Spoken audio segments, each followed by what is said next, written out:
Good evening, everyone. This is Dr. Ayo Lufade. I'm the host of STEM Spark Think STEM Career Podcast. We're honored to be speaking with Michael Taylor. He's a scientist at NASA Goddard Space Flight Center in Maryland. He's going to be talking to us about one of the kits that they have that is open source that can be used in the school system and even by parents to inspire and to assist their children who may be interested in STEM. Michael considered himself to be a nerd. Many of our students, children, don't like to be considered nerd. I don't know why not. Nerd is good. Probably, as you can see, being a nerd will help you get paid a lot of money. Well, why not? Apart from just being smart. It is a pleasure to have him, but I want to ask him. I really do want to ask him. So, Michael, you like being. I know you're a scientist. You're good at what you do. You also consider yourself a nerd. So, why do you consider yourself a nerd?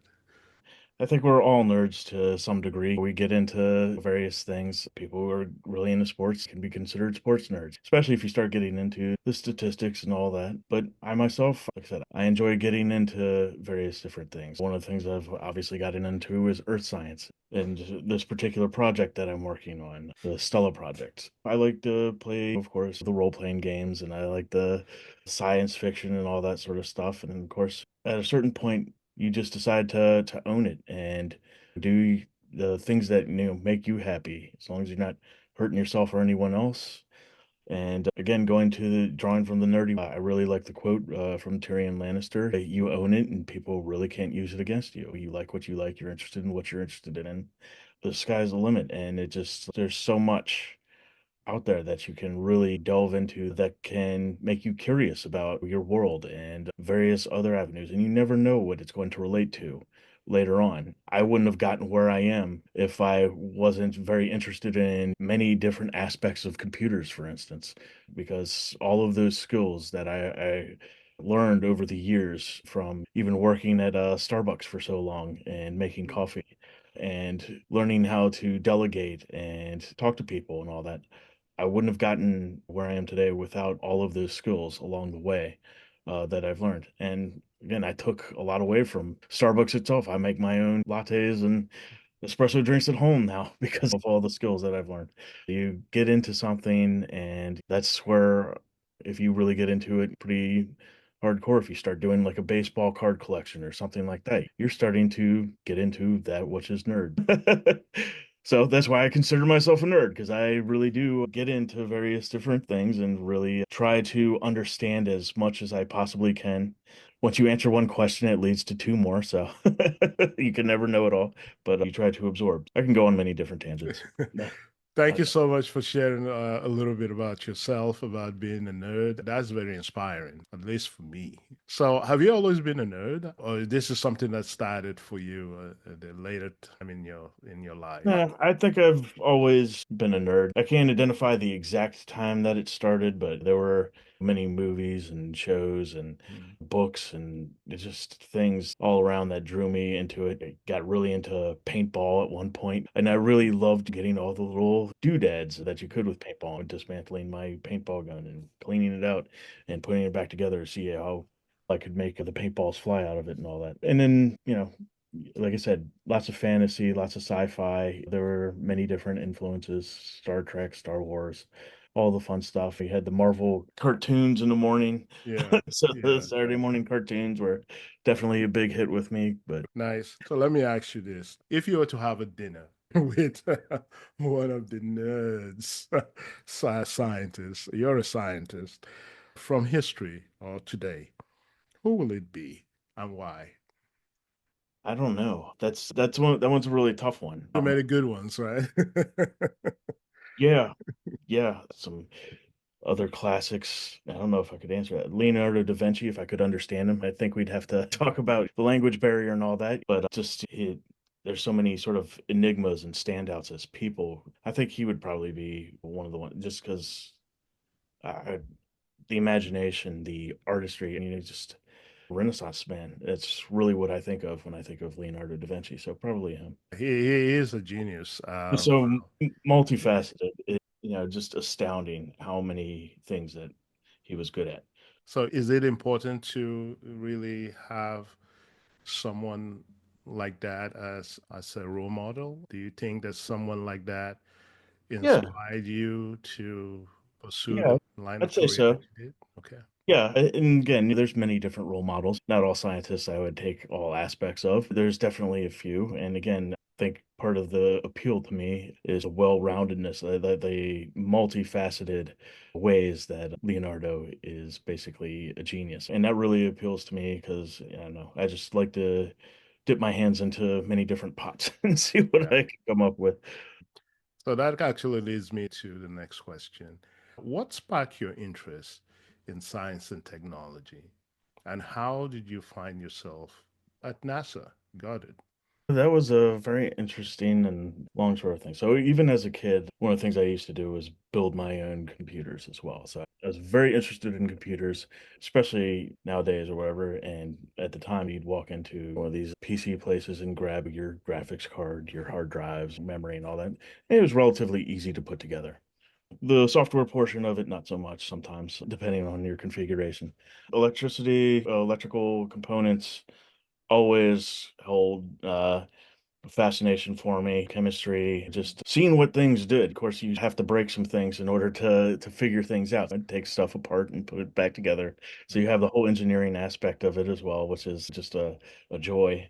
And I can literally listen to some NASA engineers talk about stuff all day long. Basically, again, I took all the computer courses. I didn't find exactly what I wanted. I knew I wanted to do something with computers, but I also like being active. I can't stand sitting and hermiting myself for more than like a few weeks at a time without having to need to get out and not look at a computer screen for a while.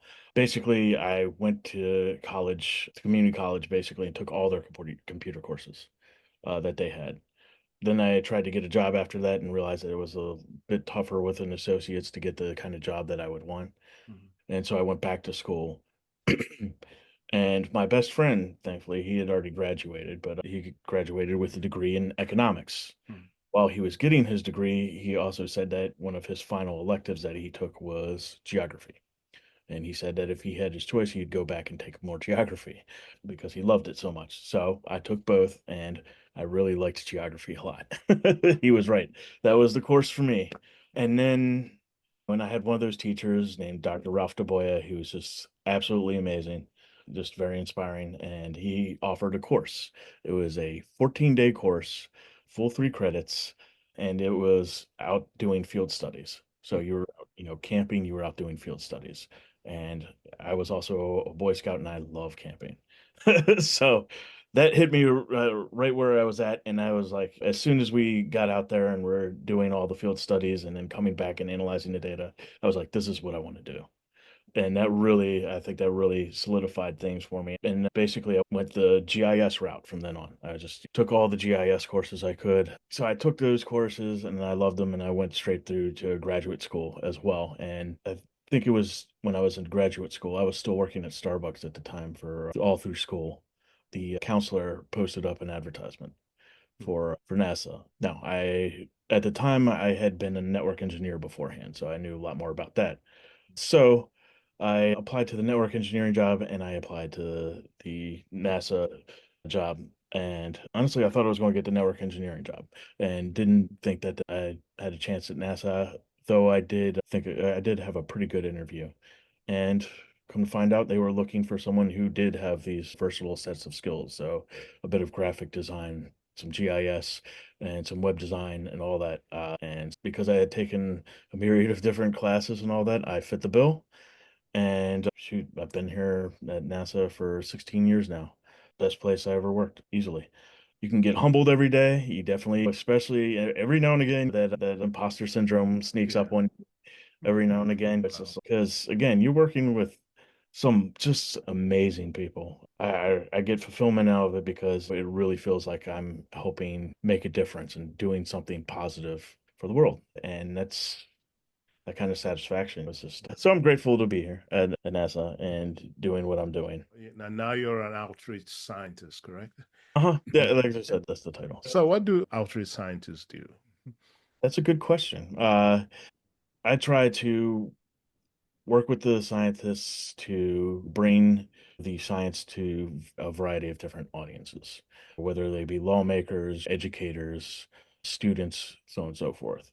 And we try to make basically the information and the data accessible so that people understand what we're doing, understand why NASA is looking into this and that, and so on and so forth. In this particular case, I'm doing Landsat. I'm talking more about Earth observation, remote sensing, and trying to get those concepts across so that people digest them and understand why we're looking at this and what we're looking at and how we're doing it. And if we have new products coming out, or say next, which is due to come out late 2030, where it's just going to be the next evolution of all of these different avenues that basically just, again, it's been around for since 1972, so for over 50 years, and the multitudes of earth science applications are just exponential.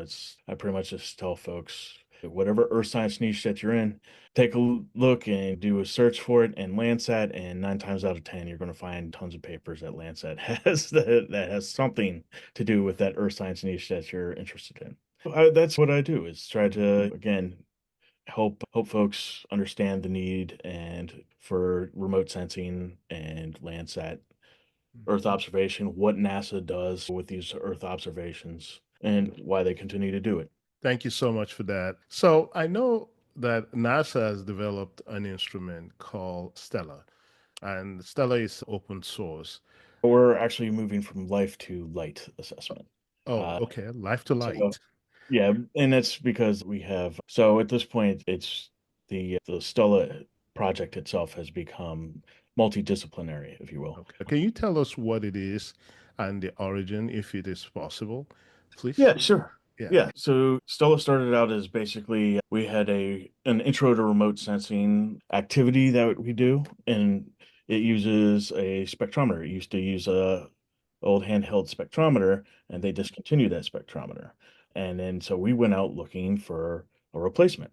And we're like, hey, we're NASA, we got scientists, we got engineers, let's ask around. And eventually we landed on Paul Morrell, who was developing something somewhat similar to what we were looking for, but we gave him some more constraints. And then he developed the Stella 1.0, which is a handheld analog to Landsat.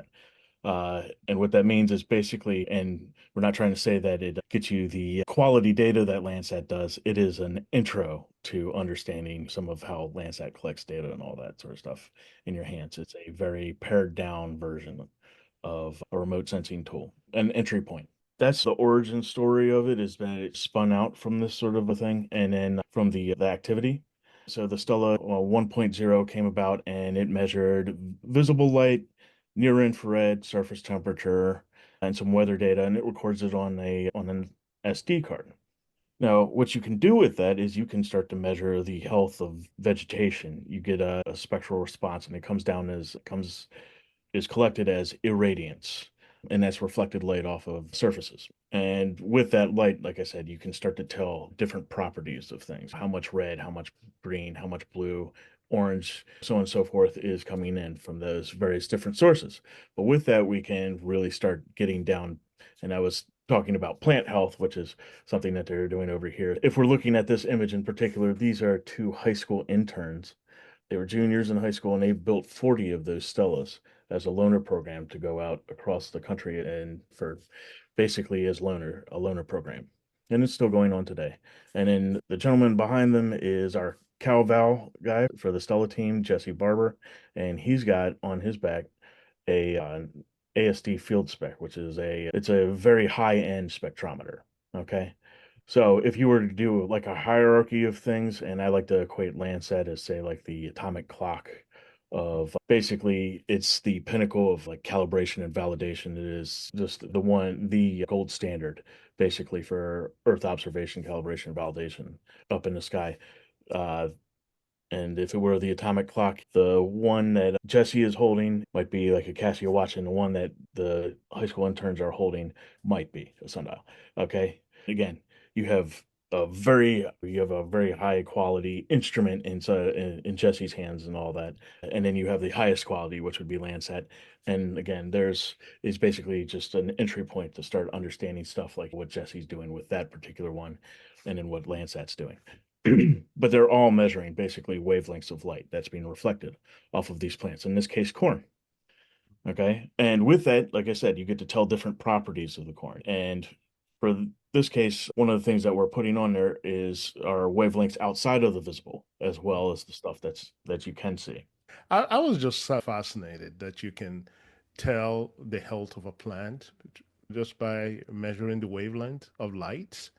That's pretty amazing. And like I was saying, so yeah, you got the visible light, but then you have the near infrared, and the near infrared is the stuff you can't see. And like I said, I can go deeper into that, but basically, as that near infrared reflectance goes down, that Uh-huh. means the plant is stressed, Wow. and we can't really see that before it starts turning yellow or brown. We can measure that drop that in the near infrared, and hopefully get to the plant and be able to take care of it Mhm. before it starts turning yellow or brown. At which point, it's generally speaking dead and dying. Wow. Okay, or starting to at the very least. That's pretty amazing. That's So pretty cool. you can imagine that from space, if you're looking at farms and all that, farmers would be very interested in that sort of. Can you take us through all of this instrument that we're looking at? Sure. So from left to basically in the lower left corner is the Stella AQ, which is the Stella air quality inside of an acrylic case. That was an idea for possible housing for the Stella AQ. Okay. And it measures CO2 particulates in a 2.5 and a 10, as well as relative humidity and barometric pressure and all that. That came about from Paul Morrell and Dr. Nissa Rain. It's a fantastic instrument to especially start to discuss things about proper ventilation and particulates, harmful particulates, especially in the 2.5 and the 10, which dust and smoke and all that. Okay. And then going on from there is the Stella Q2. That one's actually the newest Stella that we put out. Basically, the newer spectrometer sensor that we're using is 410 to 940 nanometers at 18 different bands, going from violet, which is the at 410 nanometers, all the way up through red, which is around 650, 680 nanometers, all the way to near infrared, which is pretty much anything beyond about 680. It's very cheap. It doesn't require any soldering. It's got a 3D printed case right there, which is a drone case that you can use, and I use it for demonstration purposes and all that. It's not required. I've had it on a paint stick and it works pretty well. I do the drone case though, in particular, it's quite nice. But yeah, like all these plans and even the air quality one, it doesn't require any soldering. It just requires there's some quick connects that are on there that you can connect them with. Hmm. And so we teach you basically, we give you the steps on how to build it and then how to program it and how to use it. And we're still developing more stuff on how to use it in different activities and all that. The next one over is a discontinued model, and that one is 2.0 because it's got no screen, as you can see on there. It straps to your phone. It's got a Bluetooth, and it connects to your phone via, it's called Bluefruit, which is the Bluetooth version from Adafruit. And again, we don't recommend any one vendor or anything like that. That's just how we built ours. And all of this out. Open source, all the plans are available online. You can grab them all. In the center is fun. The center is a data viewer. Okay. So open data viewer. It's available on Chrome. And right now the Stella 2.0, 1.1, and 1.0 are the only ones that really work with it at the moment. We're trying to incorporate the rest of them as we go along, but yeah, we only have so much time with the programmer at the moment to be able to do so and update it. But basically, what it does is, as I said, the light comes in and is gathered as irradiance. But with this, we can, and to some of your measurements and all that. So if you measure your distance from the material that you're taking the measurement of and all that, and you've done a calibration, proper field calibration, you can convert it into radiance and in reflectance. And with that, once you get it to reflectance, you can really start to compare it between different sensors, between different instruments, and see how well or not these perform. And that's really a powerful tool. What is good data versus bad data? What kind of readings are you get? Are you getting the same readings from this instrument as this one? Is and why, if not, so on and so forth. Along with that, once you convert it to reflectance, we also have some spectral indices on there. are, in this case, mostly vegetation indices and one wetness indice. NDVI. It's very widely used. It's a fantastic to see. It's actually was developed under Landsat in the 70s by a gentleman named Jim Tucker. And it's really at its core, it's sort of a ratio between the amount of red absorption, which the plants need, that's their food coming in, and the amount of near infrared reflectance. Okay. And so the closer it is to one at the top there, the denser, healthier vegetation. Closer it is to zero, that's more like bare ground, bare earth. And then as you get down into the negatives, that's going to be closer to water. Okay. And but it gives you an indication of the density, productivity, and health of the vegetation. And so what you're seeing there displayed on there is the timeline of basically NDVI, and that would be at the top right quadrant of that screen. Okay. In the lower right quadrant of that screen, you're seeing the air temperature and the surface temperature. And the surface temperature is going to be wildly quite a bit more erratic than the ambient air temperature. And so you're seeing that, but you're seeing one of the fun things is that as that NDVI goes down and you're hitting that bare ground, you're seeing the surface temperature spike. Mm. So that's a fun little thing there. And that can translate into doing some fun things with, say, urban heat island effects and all that. Start measuring different materials Yeah. versus plants and so on and so forth. Yeah. But yeah, going further around the horn there, the one on the paint stick is also a Stella air quality. So we don't need to really go over that, but basically I just wanted to show those in some different formats and show that basically we're trying to keep things at a hierarchy of entry points so that if people don't want to solder and all that, they can still create an instrument of their own. If they do want to solder, they can try and create, say, the Stella 1.1, which is the next one over. And that's our flagship at the moment. Okay. That is a great analog to Landsat over there. Mm. Um, and it's going to give you three different modes that you can take measurements with. It's got a touch screen on there. We've had it flying on drones before, and that basically you strip the thing down to a PCB board, and we have a like a drone housing that you can put it 3D print out if you want to, and pop it on a quadcopter. And we've had them on quadcopters, like I said, for about a year and a half. And then, yeah, so that one's going to be, again, the flagship. Finally, we have the Heliostella that was developed for the heliophysics folks. They basically, I ran into a fellow, an internal, basically gathering, showing off the various different tools, activities, and stuff that we have. And he was very interested in the Stella, so we organized a meeting. And in that meeting was Paul, myself, Alana Resnick and Pat Haas. Pat Haas was the guy I ran into, and basically they were like, "Oh, do you think you could add this? Could you add this thing on there? You could take the, and then and Paul's doing it right on the fly as we're talking about it because he's amazing again and helping them build out a heliophysics instrument, and that's how this thing was born. And Wow. again, it's got a beautiful case and all that. We have a PDF basically where you just print it out and you can slap it on a piece of cardboard and you can build that on a piece of cardboard. Mm. Now I turned on the little reference lamp, which is that glowing portion of it, but basically that's a half of a ping pong ball that acts as a diffuser, sunlight and all that. So it's a fun, cool little piece of technology. And like I said, a lot of these things just make you curious about the world. So that's one of the powers of the air quality one. Like I said, I've had that in my car, putting windows up, putting windows down, turning the AC on. I wanted to see what the particulates would be like, the airflow was like, how much CO2. And it's made me much more conscious of whether I've had my window open or not, or how I'm feeling inside of a room, and whether I think it's because of the CO2 buildup and such. The Stella 1.1s, the spectrometers, I use them on so many different materials. I want to see what kind of readings I get off of different things, what kind of light. And if you combine it, say in the 1.1 where you got the surface temperature on there, it's really fascinating, especially checking out just like ceiling tiles or different types of concrete or whatever. And then the heliophysics, shoot, Paul, again, who made this thing, he took it out at the path of totality for the past eclipse, and he wanted to see if the UV would be scattering.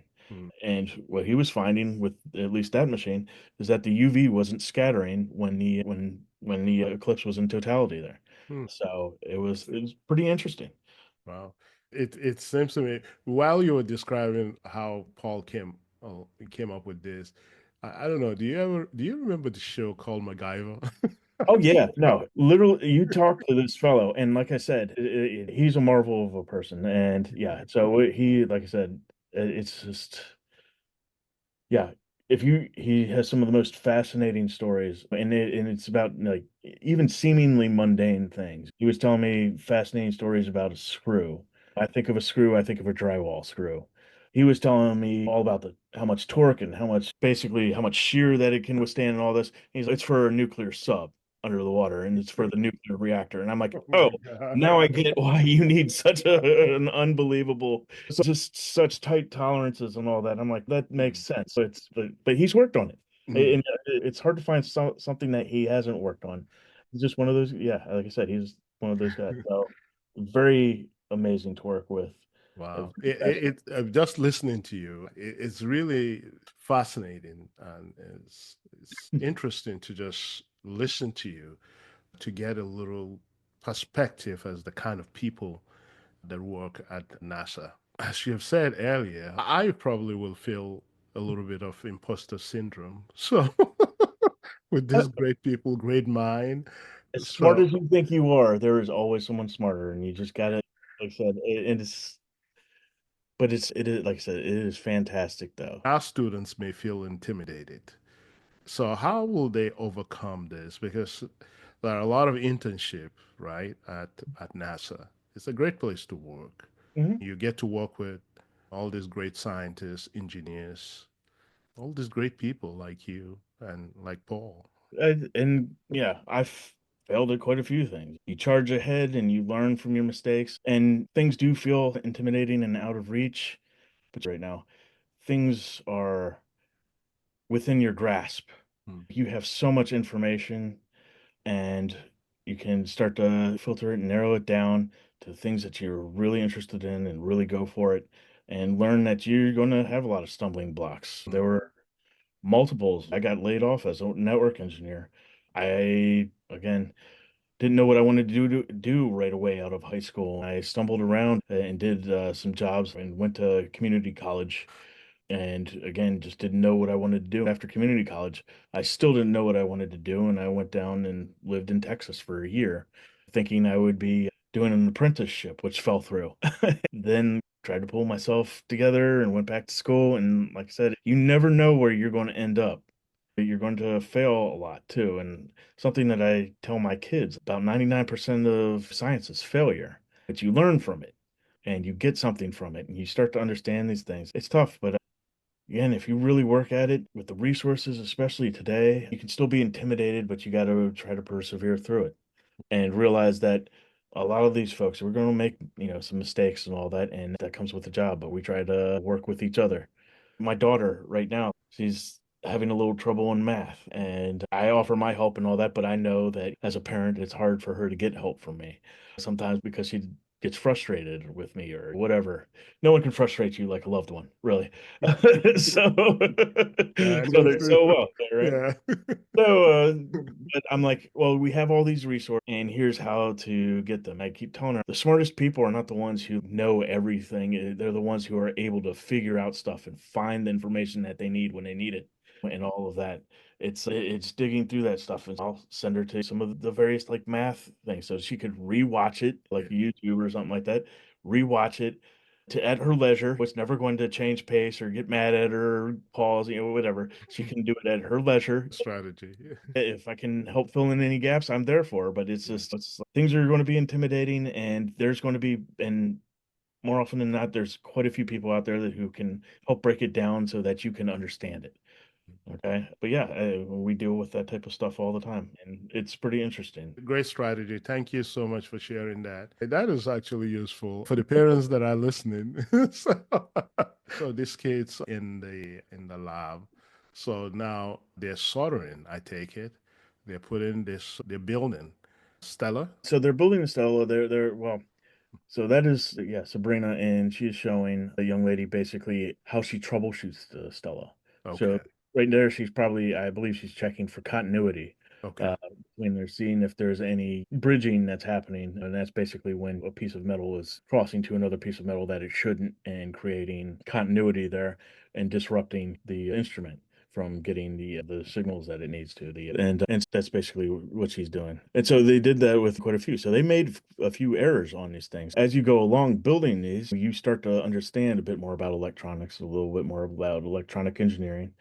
and instrumentation. And again, seeing that, hey, as good as you think you are at engineering and all of these engineers, and again, I can tell you stories, possibly. I'm not going to at the moment, but there's stories. Engineers make mistakes too, and scientists make mistakes too.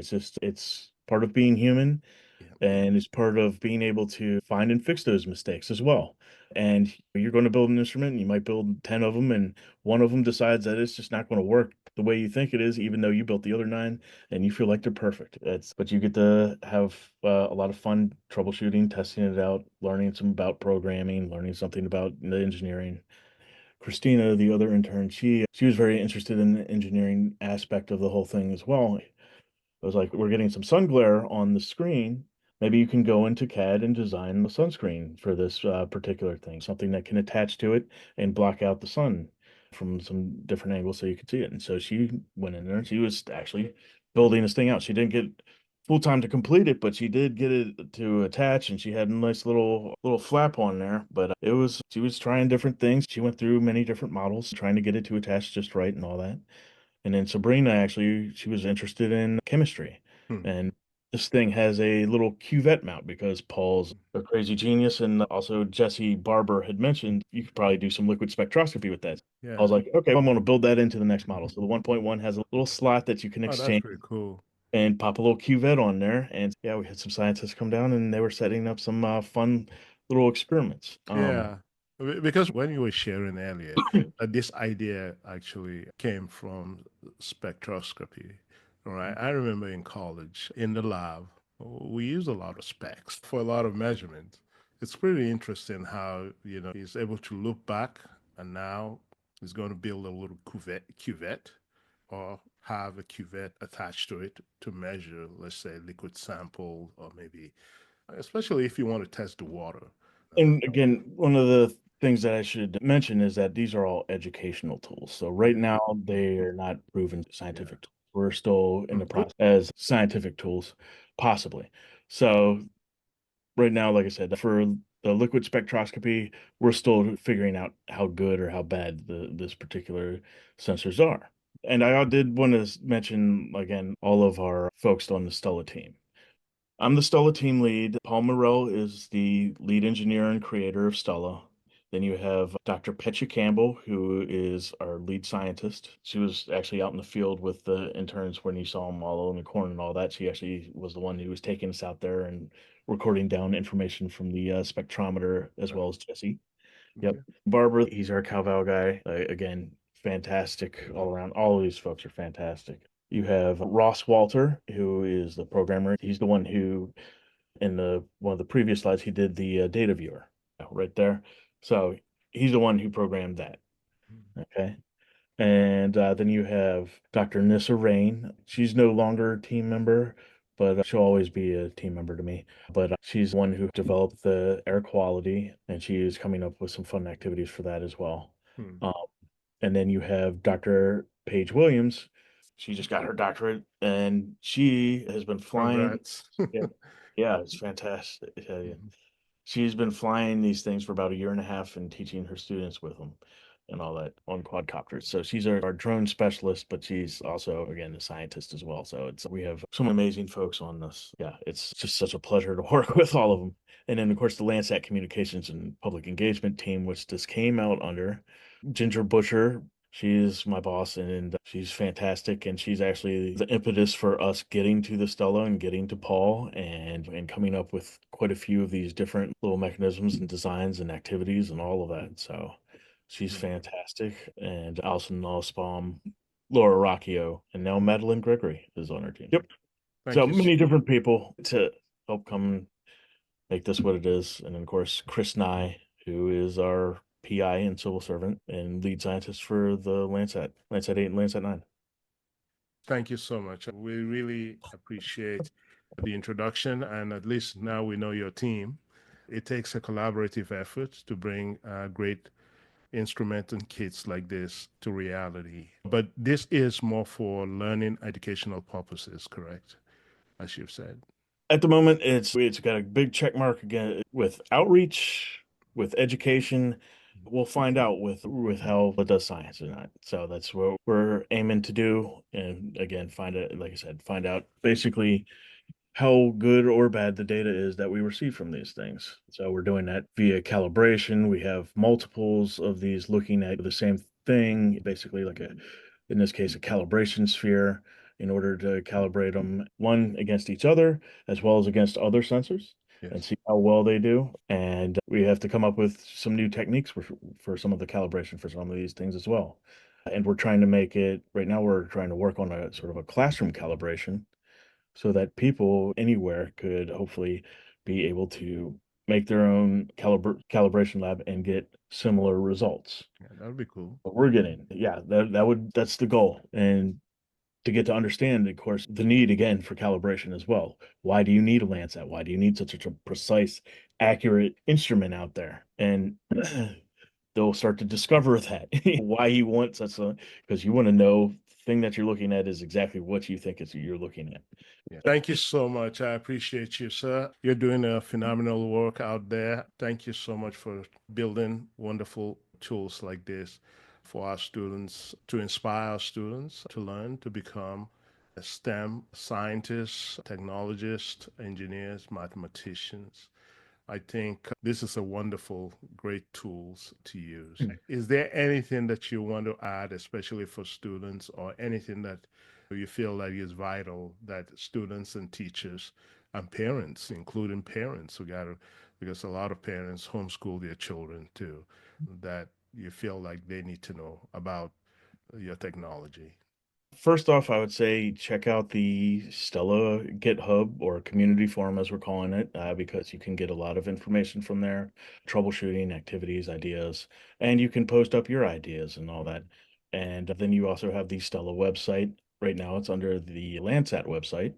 But if you just do a search for Stella and say Landsat, you're going to find exactly where you need to go and all that to basically take you step by step on how to build them and all that. You can also right now, the Helio Stella and the Stella AQ are only up on the GitHub, so you're going to have to look there for those. For students, parents, teachers, anything, these are a fantastic, again, open source, off the shelf, low cost way to introduce remote sensing concepts.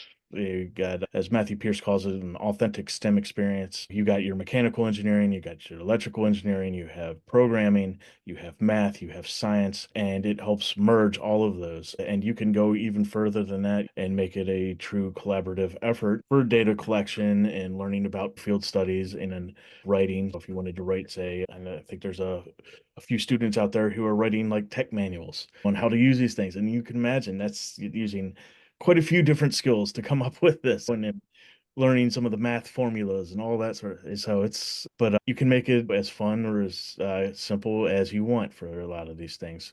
One of the simplest ones that we were looking at was just having a few in a classroom and you put a popcorn machine over in the corner and you turn it on and it's called basically measuring at the speed of smell, a Paul Morrell Wow.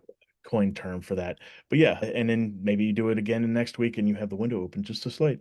So you, again, very simple, quick, easy, fun, but they start to discover things, especially if they're writing down, say, the numbers and they're seeing how fast it takes to get there. And then it gets them curious. How fast is it if we open up the window and the door, so on and so forth.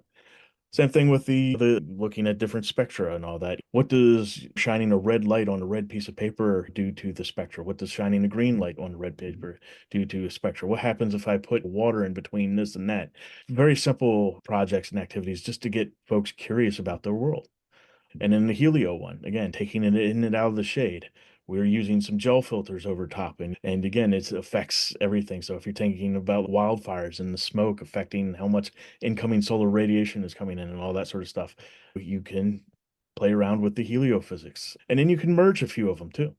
They all help complement each other into gaining better understanding of the Earth. So incoming solar radiation versus reflected solar radiation, what's going on there? So if you pair up the heliophysics and the spectrometer, what happens when it gets really hot and you're very close to the road, say with the air quality instrument, and what kind of spectra are you getting bounced off of there? And is it contributing to that heat? And is it doing it over time? And so forth. So you can really start to make it, build it out very complex.